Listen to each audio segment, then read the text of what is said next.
നമസ്കാരം, എല്ലാവർക്കും ഗുരുദക്ഷിണയിലേക്ക് സ്വാഗതം. ഞാൻ നിങ്ങളുടെ സുരേഷ്. ഇന്ന് കുറച്ച് ഫിലോസഫിക്കലായിട്ടുള്ള പക്ഷെ വളരെ ഇൻട്രസ്റ്റിംഗ് ആയിട്ടുള്ള ഒരു കഥയുമായിട്ടാണ് ഞാൻ വന്നിട്ടുള്ളത്. അപ്പോൾ ഇത് യഥാർത്ഥത്തിൽ ആൽമ മാറ്ററിൻ്റെ സ്ഥാപകനായ ടി രംഗരാജൻ തൻ്റെ വീഡിയോയിൽ ഇംഗ്ലീഷ് വീഡിയോയിൽ ഇട്ടിട്ടുണ്ട്. വളരെ ഭംഗിയായിട്ട് അദ്ദേഹം അത് പ്രസൻറ്റ് ചെയ്തിട്ടുണ്ട്. മറ്റു പല കാര്യങ്ങളും അദ്ദേഹം അത് ഡിസ്കസ് ചെയ്യുകയും ചെയ്തിട്ടുണ്ട്. അപ്പോൾ നിങ്ങൾക്ക് നല്ല ഇംഗ്ലീഷിന് നല്ല പ്രൊഫഷ്യൻ്റ് ആണെങ്കിൽ നിങ്ങൾ ആ ഇംഗ്ലീഷ് വീഡിയോ കാണാനായിട്ട് ഞാൻ റെക്കമെൻഡ് ചെയ്യാണ്.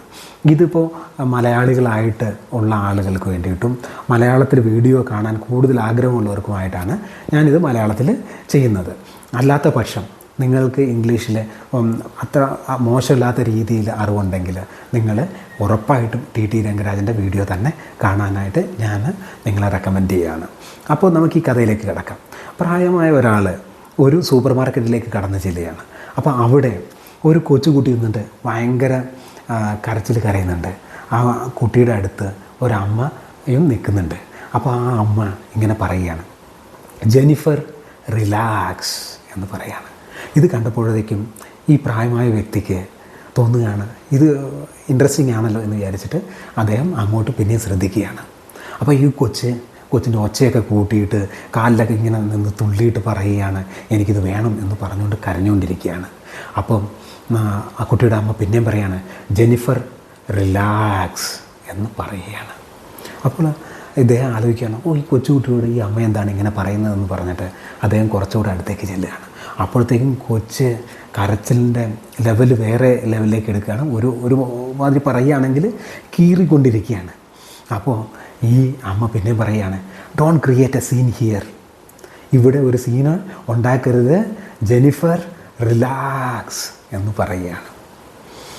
ഇത് കേട്ടപ്പോഴത്തേക്കും നീ വല്യപ്പച്ചന് ഇനി എത്രത്തോളം കൺട്രോൾ ചെയ്യാൻ പറ്റുന്നില്ല. അദ്ദേഹം വന്നിട്ട് ചോദിക്കുകയാണ്, നിങ്ങൾ പറയുന്നത് ഞാൻ കേൾക്കുന്നുണ്ട്, കൊള്ളാം, പക്ഷേ ഇത്രയും ചെറിയ ഒരു കുട്ടിയോട് നിങ്ങൾ വലിയ ആൾക്കാരോട് പറയുന്ന പോലെയാണല്ലോ റിലാക്സ് ചെയ്യാൻ പറയുന്നത് എന്ന് പറയുകയാണ്. അപ്പോൾ ഈ അമ്മ പറയുകയാണ്, ജെനിഫർ എന്ന് പറഞ്ഞാൽ എൻ്റെ പേരാണ്, ഞാൻ എന്നോട് തന്നെ പറയുകയാണ്, റിലാക്സ് ചെയ്യാൻ വേണ്ടി പറയുകയാണ് എന്ന് ഈ അമ്മ പറയുകയാണ്. അപ്പോൾ എന്താണ് സംഭവം? ഈ അമ്മ തൻ്റെ തന്നെ സെൽഫ് കൺട്രോള് നിലനിൽക്കാൻ വേണ്ടിയിട്ട് സെൽഫ് ടോക്കാണ് നടത്തുന്നത്. ഇത് നമുക്ക് മനസ്സിലാക്കാനുള്ളൊരു കാര്യം, നമ്മൾ എല്ലാവരെയും ഉപദേശിക്കാറുണ്ട്, അല്ലെങ്കിൽ എല്ലാ കാര്യങ്ങൾക്കും നമ്മൾ ദേഷ്യപ്പെടാറുണ്ട്. നമ്മളൊരു റോഡിൽ കൂടെ യാത്ര ചെയ്യുമ്പോൾ ആ റോഡ് പൊട്ടിപ്പൊളിഞ്ഞ് കിടക്കുകയാണെങ്കിൽ നമ്മൾ ആദ്യം ഇവിടുത്തെ പൊളിറ്റീഷ്യൻസ് ശരിയില്ല, അവർ ശരിയില്ല, ഇവർ ശരിയില്ല എന്ന് പറയുകയാണ്. അങ്ങനെ പറഞ്ഞ് നമ്മൾ ദേഷ്യപ്പെട്ടതുകൊണ്ട് നമ്മുടെ BP കൂടുക എന്നല്ലാതെ എന്തെങ്കിലും നടക്കാറുണ്ടോ? ഒന്നും തന്നെ നടക്കാറില്ല. അപ്പോൾ ഒന്നുകിൽ നമ്മൾ അവിടേക്ക് ഇറങ്ങി ചെന്ന് ആ കുണ്ടും കുഴിയും നികത്താനായിട്ട് ഏത് അതോറിറ്റിയാണോ പ്രവർത്തിക്കേണ്ടത് അവർക്ക് വേണ്ടി ഒരു കംപ്ലൈൻ്റ് എങ്കിലും നമ്മൾ കൊടുത്തിട്ടുണ്ടോ? അങ്ങനെ അത് ചെയ്തിട്ടില്ലെങ്കിൽ ജെനിഫർ റിലാക്സ്, അത് തയ്യാറായില്ലെങ്കിൽ നിങ്ങൾ ജെനിഫർ റിലാക്സ് എന്ന കണ്ടീഷനിലേക്ക് പോവുക. അറ്റ്ലീസ്റ്റ് നിങ്ങളുടെ BP എങ്കിലും കുറഞ്ഞു കിട്ടും. നമ്മളിപ്പോൾ വിദ്യാഭ്യാസ സ്ഥാപനങ്ങളിൽ രാഷ്ട്രീയം ഉണ്ട് എന്ന് പറഞ്ഞിട്ട് എല്ലാവരും ദേഷ്യപ്പെടാറുണ്ട്. നമ്മൾ എന്തെങ്കിലും ഒരു സ്റ്റെപ്പ് അതിനെടുക്കുന്നുണ്ടോ? ഇല്ലല്ലോ. അങ്ങനെയാണെങ്കിൽ ജെനിഫർ റിലാക്സ്, അല്ലെങ്കിൽ ഇന്ന് ഇറങ്ങി നിങ്ങൾ സ്വയം താല്പര്യ ഹർജിയായിട്ടൊരു കേസ് കൊടുക്കുക. ഇല്ലെങ്കിൽ ഈ അവിടുത്തെ PTA മീറ്റിംഗ് കൂടിയിട്ട് നിങ്ങൾ ഇങ്ങനത്തെ ഒരു രാഷ്ട്രീയം വേണ്ടെന്ന് വെക്കാനുള്ള എന്തെങ്കിലും ഒരു തീരുമാനം എടുക്കാൻ ശ്രമിക്കുക. അങ്ങനെയും നിങ്ങൾക്ക് പറ്റില്ലെങ്കിൽ ജെനിഫർ റിലാക്സ്. നിങ്ങളൊരു ട്രാഫിക്കിൽ പെട്ടുപോയി, വലിയ റോഡുകളില്ല എന്ന് പറഞ്ഞിട്ട് മനസ്സിൽ രോഷം കൊണ്ടിട്ട് എന്തെങ്കിലും കാര്യമുണ്ടോ? ഇല്ല. അങ്ങനെയുള്ള സമയങ്ങളിൽ നമുക്ക് എന്താ ചെയ്യാൻ പറ്റുക? Jennifer relax.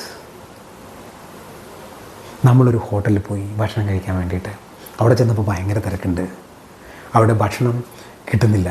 നമ്മൾ എന്താ പറയുക, അങ്ങനെ കിച്ചൺ ഡോറിലേക്ക് നോക്കിക്കൊണ്ട് ഇങ്ങനെ എന്താ വരാത്തതെന്ന് വിചാരിച്ചിരിക്കുകയാണ്. അങ്ങനെയുള്ള അവസരങ്ങളിൽ നമുക്ക് എന്താണ് ബെസ്റ്റായിട്ട് ചെയ്യാൻ പറ്റുക? Jennifer relax. റിലാക്സ് ചെയ്യൂ. നമ്മൾ എന്തിനാണ് ഹോട്ടലിലൊക്കെ പോകുന്നത്? നമ്മുടെ കുടുംബത്തോട് ഒപ്പം സന്തോഷം ചെലവിടാൻ വേണ്ടിയിട്ടല്ലേ.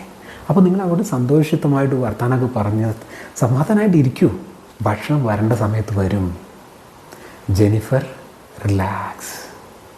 നമ്മൾ റെയിൽവേ സ്റ്റേഷനിൽ പോയിട്ട് ട്രെയിനിന് കാത്തു നിൽക്കുകയാണ്. ട്രെയിൻ വരുന്നുണ്ടോന്ന് എത്തി നോക്കിയിട്ട് വല്ല കാര്യമുണ്ടോ? ട്രെയിൻ വരുമ്പോൾ വരും, അത് പ്ലാറ്റ്ഫോമിൽ നിർത്തും, അപ്പോൾ നമുക്ക് കയറാൻ പറ്റും. അതുവരെ ടെൻഷനായിട്ട് കാര്യമില്ല. Jennifer, relax. നമ്മുടെ കൺട്രോളിലില്ലാത്ത കാര്യങ്ങളെ ഓർത്ത് ടെൻഷൻ അടിച്ചിട്ട് എന്താണ് കാര്യമുള്ളത്? ഒരു കാര്യമില്ല. അപ്പോൾ അങ്ങനെയുള്ള സാഹചര്യങ്ങളിൽ ഈ കഥ നിങ്ങൾക്ക് ഓർമ്മ വരികയാണെങ്കിൽ അതൊരുപാട് ഉപകാരപ്രദമാകും എന്ന് കരുതിയിട്ടാണ് ഞാനിത് റെക്കോർഡ് ചെയ്തത്. അതുകൊണ്ട് നമുക്ക് എന്താണ് ചെയ്യാൻ പറ്റുക? പലപ്പോഴും ജെന്നിഫർ, റിലാക്സ്. അല്ലെങ്കിൽ നമ്മൾ എന്ത് വേണമോ അതിനു വേണ്ടിയിട്ട് ഇറങ്ങി പ്രവർത്തിക്കാൻ തയ്യാറാകണം.